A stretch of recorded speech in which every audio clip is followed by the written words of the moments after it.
UFC की अगली जिस फाइट के बारे में हम बात करने जा रहे हैं वो है UFC 300 की जस्टिन गेची वर्सेस मैक्स हॉलोवे की BMF बेल्ट वाली फाइट।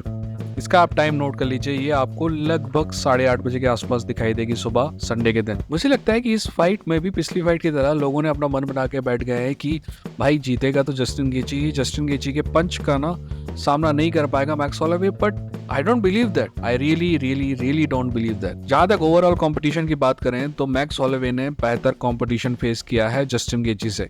ये बात अलग है कि जस्टिन गेची से एक वेट क्लास नीचे सामना किया है। वहीं दूसरी तरफ हमने देखा है कि हाई टेंस सिचुएशन में, हाई प्रेशर सिचुएशन में जस्टिन गेची वैसा परफॉर्म नहीं कर पाता जैसा उसको करना चाहिए। जहाँ तक ग्रैपलिंग की बात है तो वो बात हम नहीं करते हैं, क्योंकि हमें पता है कि इस फाइट में कोई ग्रैपलिंग होने वाली नहीं है। ये pure and pure striking battle होने वाली है। तो स्ट्राइकिंग में क्या मैक्स हॉलोवे का डिफेंस वीक है? टू बी ऑनेस्ट हाँ, कुछ हद तक है।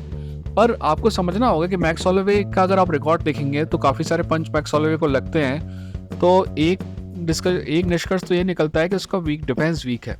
पर दूसरा निष्कर्ष ये निकलता है कि actually max Holloway extra risk लेते हुए सामने वाले की रेंज में एंटर करता है और उसे पंच मारने की कोशिश करता है। इसीलिए उसका डिफेंस जो है वो हल्का सा वीक हो जाता है, क्योंकि जब आप एंटर करते हैं किसी और की रेंज में तो आपके गार्ड डाउन होते हैं, और यही जब गार्ड डाउन का समय होता है, यही परफेक्ट समय होता है सामने वाले के लिए स्ट्राइक करने का। इसीलिए मैक्स हॉलोवे काफ़ी मुक्के खाते हुए दिखाई देते हैं।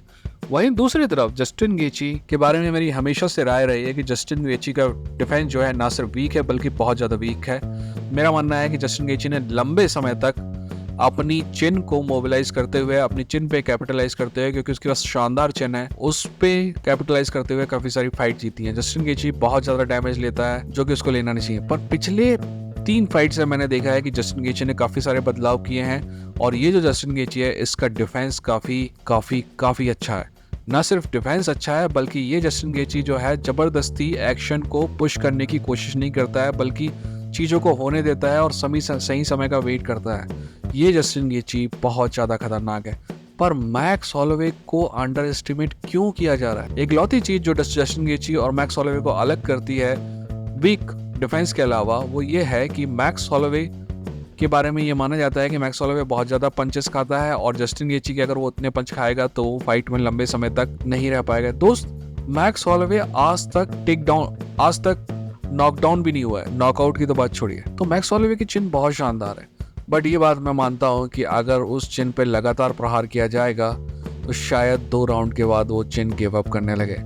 पर मेरा मानना है कि मैक्स हॉलोवे के पास फाइट आईक्यू है और चैंपियनशिप माइंडसेट है, तो ये बात शायद दिमाग से तो नहीं आती है, पर मुझे लगता है कि Max Holloway is going to win this fight. तो मेरा प्रेडिक्शन ये है कि मेरा दिमाग कहता है कि मैक्स हॉलोवे हारेगा, पर दिल कहता है मैक्स हॉलोवे जीतेगा। पैसा होता तो भी मैक्स हॉलोवे लगाया जाता है, क्योंकि मैक्स हॉलोवे भारी भरकम अंडरडॉग। ठीक है, ये था इंडियन फाइट जंकी।